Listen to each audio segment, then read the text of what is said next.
relationships from my perspective. I'm leveraging a lot of what I would consider some real social capital in terms of investments that I've made in the guys' lives. You know, when you think about, for me, I've been a part of some guys' lives that are some pretty been in the penitentiary or they've been in trouble, but I kind of hold a spot because they hold a special spot for me because they were 15, 14-year-old kids at one point.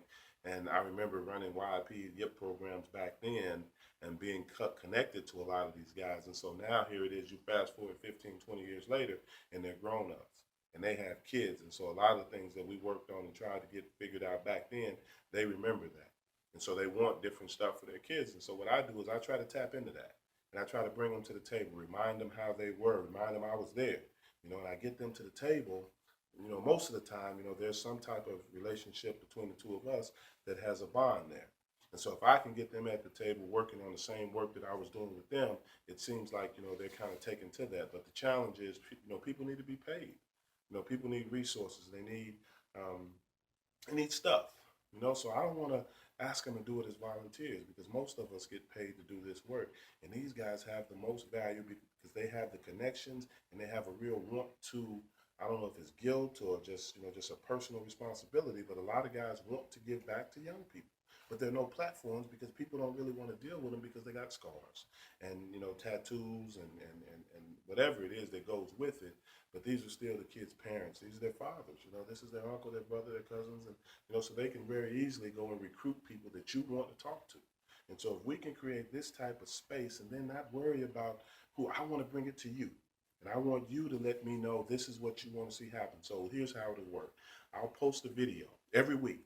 You'll come to the meeting. Sometimes it'll be by myself, just here in the lab talking to you about something that I think needs to happen. But most of the time it'll be a meeting. And then the meeting, the guys are discussing stuff. You're getting a chance to plug in and be a part of that meeting and hear the ideas. And then you can email me and talk about stuff and say, hey, have you thought about this? You thought about that? Or you have something that you want to contribute to what we're doing. I'm open to that too. But I want you to be a subscriber. I want you to be bought in because I do. I feel like everybody can put up $5 or $10 a piece. And that way nobody's feeling a real heavy burden. But as many people as want to be a part of it, and yes, we're all going to eat from it. I'm going to pay myself and I'm going to set a salary. Marcus is going to get paid out of it. But if you don't pay, we're going to do the work anyway. All right. So I'm hoping that this becomes a new way to fund this type of idea because it is. It's just between me and you, kind of a GoFundMe open source idea that says, I'm just giving you the information. You take it, you do what you want to with it, but then you watch us because we're going to do it too. And then I'm going to show these guys how to do the same thing.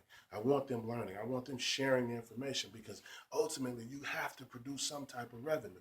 These guys have to know that there's some income coming in. So what I'm doing is I'm really just kind of putting bounties on kids' heads, if you will, and saying now they have a different kind of value. Because for a long time,